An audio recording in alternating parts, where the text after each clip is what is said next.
Nos preparamos para los viajes espaciales, conocemos los últimos avances de la medicina y nos enteramos de los nuevos algoritmos que se están usando. Activa tu inteligencia artificial, porque en Aire Fresco es hora de conversar con los expertos, junto a Polo Ramírez y Francisco Aravena. Bueno, vamos a hablar junto a Pancho Aravena. Pancho, ¿cómo estás? Muy bien, gracias. Bienvenido. Sobre cáncer. Exactamente. Y sobre un tipo, además de cáncer, que es, bueno, desgraciadamente muy incidente, ¿no es cierto? Está muy presente acá en nuestro país y causa muerte, de manera bastante importante. Exacto, es una de las principales causas de mortalidad por tumores malignos en el país, el cáncer gástrico, y que además es de difícil detección si es que uno no se hace exámenes pertinentes. Entiendo que cuando uno ya consulta por malestar ya puede ser demasiado tarde, por lo tanto los exámenes preventivos son muy importantes, y el más efectivo de aquellos es la endoscopía, particularmente, y de eso vamos a hablar, para detectar la presencia de una bacteria muy común que se llama Helicobacter pylori y que ha sido asociada con la incidencia de este tipo de cáncer. Fue un tema que se abordó en la reunión anual de la Sociedad de Bioquímica y Biología Molecular de Chile en La Serena hace algunas semanas, y para hablar sobre aquello estamos con Andrew Quest, quien es director del Centro de Estudios en Ejercicio, Metabolismo y Cáncer, académico de la Facultad de Medicina de la Universidad de Chile. Doctor Quest, muchas gracias por venir. Bueno, muchas gracias por la invitación y por la oportunidad de hablar del tema cáncer gástrico, que es bien importante aquí, ¿no? ¿Hace cuánto tiempo sabemos o está establecida la relación entre esta bacteria, Helicobacter pylori, y la incidencia de cáncer gástrico? Los descubrimientos iniciales se hizo como en los años 80. Ajá. Entonces hizo una conexión directa entre la bacteria y malestar en el estómago, digamos. De hecho, el investigador que descubrió eso hizo el experimento con sí mismo. Se inyectó la bacteria y después le molestó el estómago y después hizo un tratamiento para eliminar la bacteria y después se mejoró. Ah, vaya. Pero es extremadamente común la bacteria en general en el mundo, ¿no? Sí, por supuesto. La prevalencia mundial es alrededor de un 50%. Y en Chile más de 70%. Entonces es muy prevalente. 70% de la población tiene en su organismo esta bacteria. Eso en el estómago. En el estómago. Sí, coloniza principalmente el estómago y también la parte alta del duodeno. Pero no significa que el 70% de las personas vaya a desarrollar cáncer. No, para nada. En realidad, el porcentaje que desarrollan cáncer gástrico es alrededor de 1 o 2% de los infectados, si es que tienen la bacteria a largo plazo. Es un proceso muy largo, entonces muchas veces las personas se infectan en la niñez y después tienen la bacteria 30, 40 años, a veces sin molestia, no sienten nada. 8 con molestia, reflujo, desarrollan dolores en el estómago, después se calman con algún quitador, algo que quite el dolor, y así siguen año y año. Y eso en el tiempo puede llevar a desarrollo de un cáncer gástrico. Entonces la bacteria tiene un proceso fuerte de inflamación en el estómago. ¿Y de qué depende que se desarrolle en cáncer gástrico? Esto depende de muchos factores. Como les mencioné, son un 1 o 2% de las personas que tienen la bacteria y desarrollan el cáncer. Entonces claramente hay otros factores involucrados. De hecho, hay países como por ejemplo en África, donde la tasa de infección con la bacteria es muy superior a lo que hay en Chile. Alrededor, por ejemplo, Nigeria tiene una tasa de infección mayor del 90% de la población y prácticamente nadie tiene cáncer gástrico. Entonces claramente hay una predisposición genética que no conocemos básicamente, y también factores ambientales como la nutrición. Hay, por ejemplo, ingesta de comida como picante que pueden irritar el estómago, facilitan este proceso de la bacteria después de hacer más daño. Estamos conversando, les recuerdo, con el doctor Andrew Quest, que es director del Centro de Estudios en Ejercicio, Metabolismo y Cáncer, académico de la Facultad de Medicina de la Universidad de Chile. Tomando un poco lo que planteaba Pancho al principio, y este porcentaje que usted decía, 70% de la gente que tiene, ¿no es cierto?, esta bacteria en su estómago. Eso quiere decir que ese tipo de exámenes más no sé, intrusivo, ¿no es cierto?, como es la endoscopía, sería necesario hacer en todas esas personas que eventualmente puedan tener, es decir, en un 70% de la población, no lo sabemos, ¿no es cierto?, si lo tienen o no, pero en un 70% de la población por lo menos. Mira, hay países como Japón que tienen básicamente un nivel de infección con pylori similar a Chile, y también una tasa de desarrollo de cáncer gástrico comparable. Y ahí el gobierno tomó la decisión que simplemente hacen prácticamente a toda la población endoscopía preventiva. Hacen alrededor de 8 o 9 millones de endoscopías al año en una población de alrededor de 130 140 millones. Entonces, básicamente al año hacen un screening de un 10% de la población. En 10 años tienen todo chequeado, ¿vale? Y ahí obviamente nacen más personas, etcétera, etcétera. Entonces, claro, en Chile si se haría o se tomaría la misma medida, básicamente habría que hacer entre 1,5 y 2 millones de endoscopías al año para tener el mismo ritmo, que es absolutamente inviable. Claro, inviable económicamente, ¿no? Bueno, un factor es la parte económica, que en Japón la paga el gobierno, porque estiman que es más barato hacer o tomar esta medida. El tratamiento, claro. Claro, porque el cáncer después sale mucho más caro. Pero lo otro es que tener la capacidad. Chile no tiene la capacidad para hacer tanto endoscopia. Y una vez que se detecta esta bacteria, se trata con antibióticos, ¿correcto? Claro, se puede tratar con antibióticos. Y entiendo que ahí uno de los problemas que encontramos es el uso indiscriminado de antibióticos, tanto en nuestro país como en el resto del mundo, digamos, un problema global, por lo menos de Occidente, podemos decir, ¿no? ¿Correcto? Sí, absolutamente. Hay dos terapias comunes, la triple terapia, y si eso no resulta, se hace la cuádruple terapia, que tiene bastante éxito. Quizás son 5 o 10% que se pueden escapar de la cuádruple terapia. Eso se debe, se estima principalmente a la presencia de cepa resistente a los antibióticos en las personas que no resulta el tratamiento.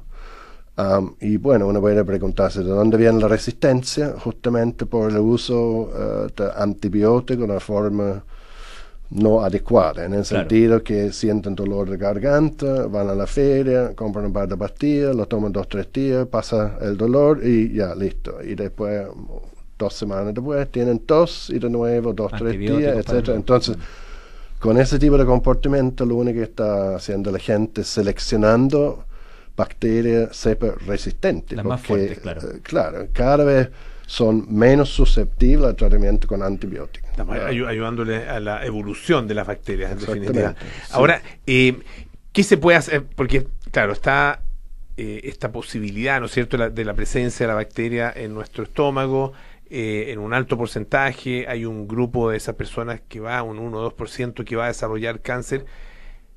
¿Cómo poder... ¿qué más hacer, digamos, si es que no podemos hacerle endoscopía a todos ellos? ¿Qué más se puede hacer para la prevención y para la detección? Claro, como mencioné, este proceso es un proceso muy largo, 30, 40 años.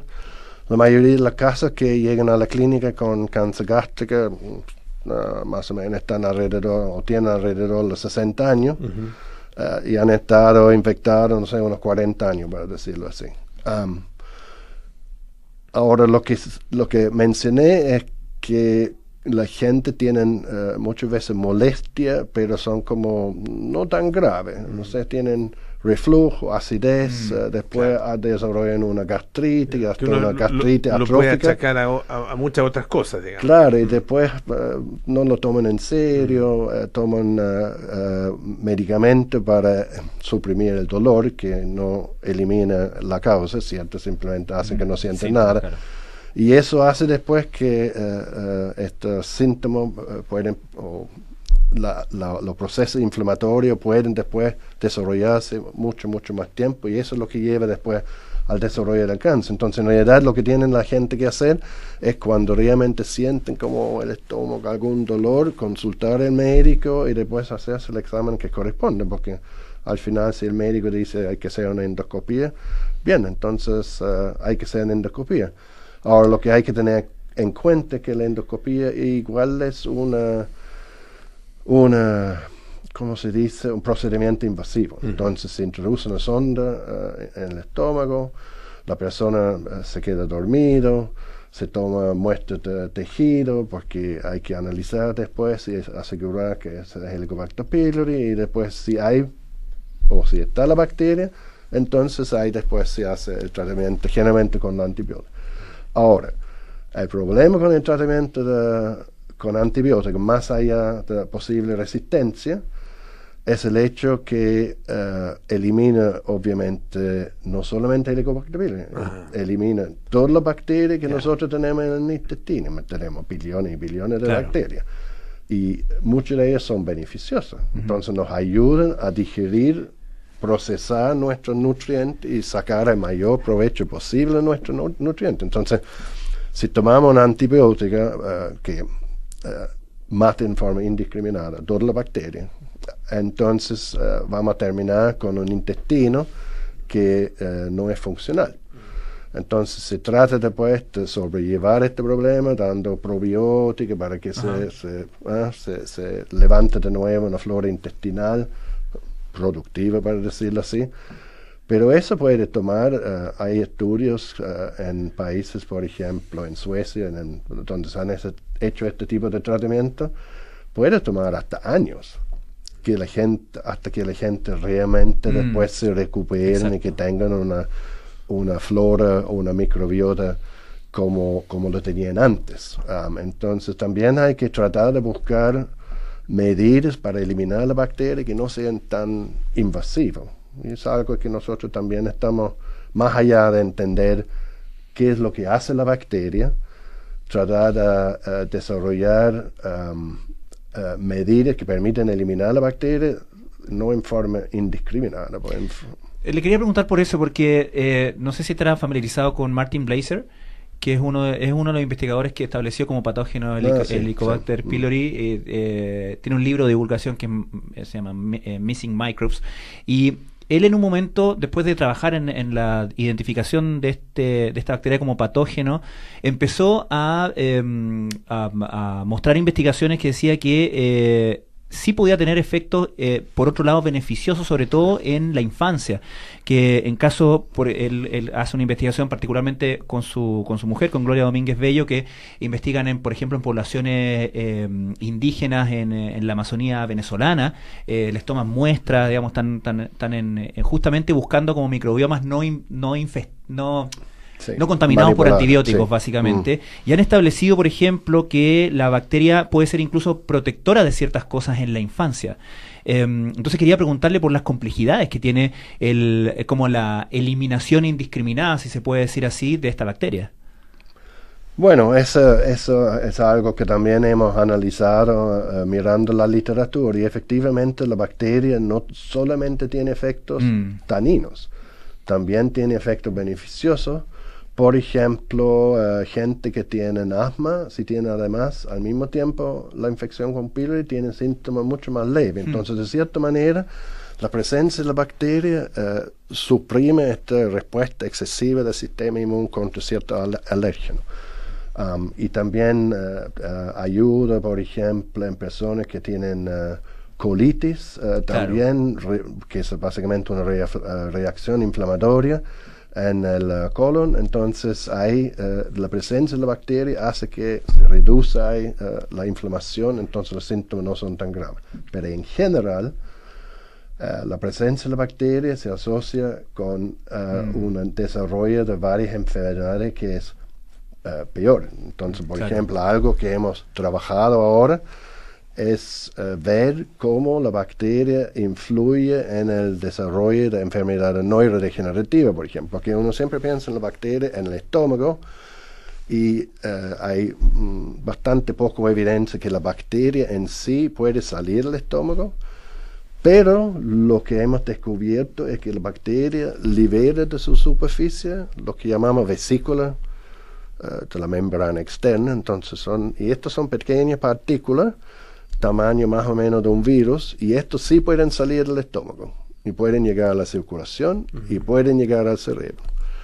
Y en el último estudio que hicimos mostramos en ratones obviamente que estos vesículos después en el cerebro del ratón pueden hacer daño. Entonces afectan a varias células que están en el cerebro y hacen después que las neuronas queden como disfuncionales. Entonces uno puede pensar que la presencia de la bacteria va a fomentar el progreso de una enfermedad neurodegenerativa. No va a inducir la enfermedad. Entonces, si una persona tiene Alzheimer por otras razones, pero si además tiene la bacteria, la progresión de la enfermedad va a ser más rápida. Y esas correlaciones se han visto con varios tipos de enfermedades neurodegenerativas. Doctor Quest, el centro que usted encabeza es el Centro de Estudios en Ejercicio, Metabolismo y Cáncer. Cuéntanos un poco acerca del centro y qué otro tipo de actividades realiza parte de esta investigación que estamos comentando. Bueno, por ejemplo, en el área de cáncer trabajamos en lo que mencioné con Helicobacter pylori, a entender los mecanismos por los cuales induce después los mecanismos que llevan a la transformación celular, porque ese es el proceso fundamental y participa en los procesos iniciales. Entonces hay estudios que muestran, por ejemplo, si después de un cierto tiempo uno elimina la bacteria, si la enfermedad ya progresó demasiado, eso ya no sirve para que no haya cáncer. Entonces es importante el tratamiento de eliminación temprana. Eso es como un aspecto que trabajamos. Y el otro área en la cual trabajamos fuerte es la manera como las células tumorales pueden comunicarse con su medio ambiente. Entonces, cómo hay lo que se llama un microambiente tumoral. Uno siempre piensa un tumor son simplemente las células transformadas tumoral, pero en realidad hay muchos diferentes tipos de células en un tumor. Hay vasos sanguíneos, hay células del sistema inmune y mucho más, adipocitos, fibroblastos. Y lo que estamos aprendiendo es que las células de cáncer tienen la capacidad de mandar mensajes a todas estas otras poblaciones e instruirles de tal manera que ellos produzcan después factores que ellos necesitan. Yeah. Por ejemplo, factores nutricionales y que fomenten su crecimiento. Entonces, y además producen también son vesículas que mandan hacia afuera, son vesículas distintos, que le permite después cambiar el entorno de un órgano específico, de tal manera que cuando las células cancerígenas salen, encuentran un lugar adecuado para crecer en un nuevo lugar, que es el famoso proceso de metástasis. Entonces trabajamos mucho en entender cómo las células tumorales generan estas metástasis a lugares preferenciales, porque no van a todas partes. Y eso es lo que mata a la gente, no el tumor primario. Doctor Andrew Quest, director del Centro de Estudios en Ejercicio, Metabolismo y Cáncer, académico de la Facultad de Medicina de la Universidad de Chile. Muchísimas gracias por estar esta tarde acá en Radio Duna. Que esté muy bien. Ya, muchas gracias. Gracias, doctor. Pancho, hasta el próximo martes. Muchas gracias. Ya nos vamos. Viene Cartas Notables con Bárbara Espejo. Nada personal con Matías del Río, Josefina Ríos. Terapia Chilense con María José Ochea, Arturo Fontaine y Pablo Ortúzar. Y Sintonía.